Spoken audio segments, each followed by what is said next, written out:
वंदे मातरम बच्चों। आज हम पढ़ेंगे कक्षा 11 का अनिवार्य हिंदी में आरोह है, जो एक अपने नए सिलेबस के अनुसार आरोह किताब आई है अपने अनिवार्य हिंदी में, उसका पहला पाठ कबीर। ओके। कक्षा 11 अनिवार्य हिंदी किताब का नाम है आरोह, और आरोह में अपना पहला पाठ है पद्यखंड। पद्यखंड में अपना पहला पाठ है कबीरदास। हाँ देखिए, पहले मैं कवि परिचय बता देती हूँ आपको। कबीरदास जी का जन्म सन 1398 में वाराणसी के लहर तारा तालाब के किनारे पे हुआ था। मतलब कबीरदास जी का जन्म एक विधवा ब्राह्मणी के कोख से हुआ था, और लोक लाज के कारण उन्होंने उनको बक्से में डालकर लहर तारा तालाब में बहा दिया था। अब कहते हैं कि वहाँ पर इनकी माता थी नीमा और पिता थे नीरू। तो इनके कोई संतान नहीं थी, ये जुलाहा दंपति थे और उसी तालाब के किनारे पर अपना कार्य कर रहे थे। तो कहते हैं कि जैसे उन्होंने बक्सा देखा और उन्होंने उस बक्से को उठाया और खोल कर देखा, तो उसके अंदर कबीरदास जी थे, और ये तो बड़े प्रसन्न हो गए कि परमात्मा ने हमें पुत्र दिया है, और ये इनको अपने घर लेकर चले गए। फिर कहते हैं कि कबीरदास जी बचपन से ही मतलब अलग ही प्रतिभाशाली थे। इनका झुकाव भी हमेशा भगवान की भक्ति में, सत्संग में, कीर्तन में, साधु संतों के साथ रहता था। तो फिर बड़े ही इनकी शादी लोई से करवा दी, और इनके फिर एक पुत्र हुआ जिसका नाम था कमाल, और एक पुत्री थी जिसका नाम था कमाली। अब कहते हैं कि कबीरदास जी शुरू से ही भगवान की भक्ति में ही रहे, ईश्वर में ही इनका ध्यान रहा। तो ये ना तो किसी धर्म को विशेष महत्व देते थे, ना ही जाति पाति मानते थे, ना ही कोई बाह्य आडंबर मानते थे। इनके लिए सब समान था। ये कहते थे कि इस संसार में जितने भी मनुष्य आए हैं ये परमात्मा के द्वारा भेजे हुए हैं, और सब समान है। नहीं तो कोई जात भगवान ने बना के भेजी है, ना ही कोई वर्ण है, ना ही कोई ऊंच नीच का भेदभाव है। तो इनकी जब मृत्यु हुई सन 1518 में बस्ती मगहर उत्तर प्रदेश में। तो कहते हैं कि इनकी जब मृत्यु हुई तो हिंदू और मुसलमान आपस में झगड़ने लग गए, और उनमें ये झगड़ा होने लग गया कि हिंदू तो बोलने लग गए कि हम इनका दाह संस्कार करेंगे, और मुसलमान बोलने लग गए कि हम इनको अपने विधि विधान से दफनाएंगे। तो कहते हैं जब दोनों झगड़ने लग गए, तब कहते हैं जहाँ पर इनकी देह पड़ी थी, मृत शरीर पड़ा था, वहाँ पर कुछ समय में ही फूल, इनकी देह के फूल बन गए, और हिंदू और मुसलमानों ने उन फूलों को आधा आधा बांट लिया, और फिर अपने अपने विधि विधान के अनुसार उनका अंतिम क्रियाकर्म किया। इनकी प्रमुख रचनाएं बीजक। अब देखिए, इनकी प्रमुख रचना बीजक है, जिसके अंदर इनकी 3 प्रकार की रचनाएं समाहित है: साखी, सबल और रमेनी। साखी जो इनकी रचना है वो दोहों में लिखी गई है, सबद के अंदर पद लिखे हुए हैं, और रमेनी है वो चौपाइयों के अंदर लिखी गई है। अब इनको कहा जाता है भक्ति काल की निर्गुण धारा के ज्ञानाश्रय शाखा के कवि। भक्ति काल, देखिए हिंदी साहित्य का जो इतिहास है इसको प्रमुख रूप से 3 कालों में बांटा गया। पहला आदिकाल, मध्यकाल और आधुनिक काल। तो आदिकाल की कोई उपशाखा नहीं है। मध्यकाल को फिर 2 भागों में बांटा गया, रीतिकाल और भक्तिकाल। जो भक्तिकाल का समय था उसके अंदर जितने भी कवि लोग थे उनका प्रमुख विषय भक्ति ही रह गया। वो सब भगवान की भक्ति में लीन रहते थे, अपनी रचनाओं में भी भगवान की भक्ति का ही गुणगान करते थे। तो कबीरदास जी को भी भक्तिकाल की निर्गुण धारा। अब देखिए निर्गुण धारा क्या है? निर्गुण धारा है कि एक तो भक्त भी 2 प्रकार के हुए, एक तो भगवान के सगुण रूप को मानते थे, एक निर्गुण रूप को। सगुण रूप वो जो मूर्ति पूजा में विश्वास करते थे, भगवान के रूप रंग में विश्वास करते थे, उनके पहनावे में, उनकी पूजा पाठ में विश्वास करते थे। जबकि कबीरदास जी कौन थे? निर्गुण धारा के। निर्गुण धारा वो थे जिसके अंदर वो भगवान की निर्गुण रूप को मानते थे, उनका रूप आकार मायना नहीं रखता था। वो कहते हैं, निर्गुण धारा वाले कवि मानते थे कि भगवान तो हर जगह व्याप्त है, कण कण में, सृष्टि के हर वस्तु में वो व्याप्त है। तो इसलिए उनको कहा गया निर्गुण धारा। उनके लिए मूर्ति पूजा कुछ नहीं था, आसन लगा के बैठना कुछ नहीं था। वो कहते हैं कि हर इंसान की आत्मा के अंदर ही भगवान का निवास है, और वो हर कण कण में व्याप्त है।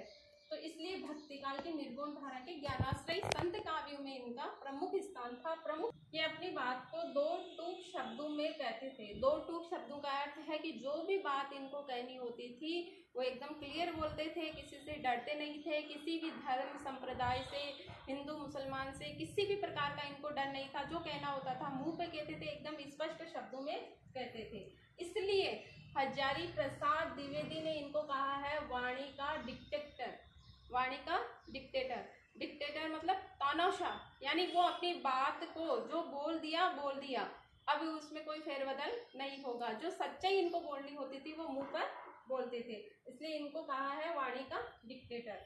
खुद को काशी का जुल्लाहा का, इन्होंने अपनी कई रचनाओं में अपने आप को काशी का जुल्लाहा बताया है। और इन्होंने अपनी रचनाओं में खुद लिखा है कि मसी कागज छुयो नहीं, कलम गई नहीं हाथ। मसी यानी शाही, कागज यानी कागज, छुआ नहीं कि मैंने कभी कागज और शाही को हाथ लगाया नहीं, छुआ नहीं, और कलम गई नहीं हाथ। गई मतलब पकड़ना, कि मैंने कभी कलम को हाथ से पकड़ा ही नहीं। यानी इसका अर्थ क्या हुआ कि वो जन्म से ही निरक्षर थे, लेकिन भगवान की भक्ति की इनके अंदर इतनी थी कि उनमें ज्ञान इतना आया कि वो जो भी लिखते थे इनके शिष्य इनके साथ साथ रहते थे, और इनके द्वारा गाए हुए पदों को, इनके द्वारा बोली गए बातों को वो शिष्य लेखनीबद्ध करते रहते थे। इस तरह उनका साहित्य हमें आज उपलब्ध हो रहा है, वरना एक निरक्षर इंसान कैसे इतना बड़ा साहित्य हमें उपलब्ध करा सकता है, क्योंकि इनके शिष्य इतने बन गए थे, वो बड़े लिखे थे और इनकी बातों को लेखनीबद्ध करते रहते थे। देशाटन व सत्संग से ज्ञान प्राप्त किया। देशाटन यानी हमारे देश के अंदर जगह जगह वो घूमते रहते थे, साधु संतों के पास जाते रहते थे, सत्संग किया करते थे, भगवान की भक्ति में ही लीन रहते थे, इससे इनको ज्ञान की प्राप्ति हुई। आँख को देखे सत्य को माना, और जो बात इन्होंने अपने जीवन में आंखों से देखी उसी बात पर ज़्यादा विश्वास किया, उसी सत्य को सबके सामने उद्घाटित किया, अपनी लेखनी में अपने बातों में कहा और उसको लेखबद्ध इनके शिष्यों ने किया। इनकी रचनाओं में नाथों, सिद्धों व सूफी संतों का प्रभाव मिलता है। इनकी रचनाओं में नाथ संप्रदाय, सिद्ध संप्रदाय और सूफी संप्रदाय, सूफी होते हैं मुसलमान संप्रदाय जो होता है, इन सभी की जितनी भी बातें हैं उन सब का प्रभाव भी इनकी रचनाओं में मिलता है, क्योंकि ये सबकी बातों को सुनते थे। अलग अलग संप्रदाय, अलग अलग धर्म के सबके साथ उठते बैठते थे, सबके कीर्तन भजन में जाते थे, लेकिन सबकी बातों को अपने जीवन में लेकर फिर उनके सत्य को उद्घाटित ये करते थे। कर्म कांड, वेद विचार, जाति व वर्ण भेद के विरोधी थे। कर्म कांड यानी पूजा पाठ करना, माला पहनना, छापा तिलक करना, मूर्ति पूजा करना, इसके ये विरोधी थे। वेदों पर ये विश्वास नहीं करते थे, ये कहते हैं वेदों में कोई ऐसा कुछ नहीं लिखा हुआ है, वेद भी झूठे हैं अगर उनको मतलब सत्य के साथ और इस समाज के अंदर प्रयोग में लागू नहीं कर सकते, इसलिए वो इन सबके और जाति और वर्ण भेद के तो पक्के विरोधी थे। ये कहते थे भगवान ने, ईश्वर ने सबको इस संसार में एक समान भेजा है, तो हम सब एक समान ही है, और इसलिए ये प्रेम, सद्भाव व समानता का समर्थन करते थे। भाषा इनकी थी सदुकड़ी। सदुकड़ी यानी इनकी भाषा को कहा जाता है पंचमेल की भाषा, अर्थात 5 भाषाओं का मिश्रण होता था, हिंदी, अंग्रेजी, उर्दू, फारसी और पंजाबी भाषा इनकी रचनाओं के अंदर मिलती है, क्योंकि इन सभी भाषाओं का इनको ज्ञान था, तो जब ये बोलते थे तो इन सभी भाषाओं में बोलते थे, और इनके शिष्य जैसा ये बोलते थे वैसा ही लेखनीबद्ध कर लेते थे, इसलिए इनकी भाषा कहलाती है सदुकड़ी भाषा। जब भी आपके पद्य का कोई भी पद्यांश पेपर के अंदर आ जाता है और कबीरदास जी का पाठ होता है, तो उसमें आपसे प्रश्न पूछा जाता है उपयुक्त पद्यांश की भाषा कौन सी है, तो इनकी भाषा होगी सदुकड़ी भाषा। तो बच्चों अब हम ये पाठ शुरू करते हैं। पाठ का नाम ही कबीर है, और सबसे पहले हम इसके शब्दार्थ देख लेते हैं।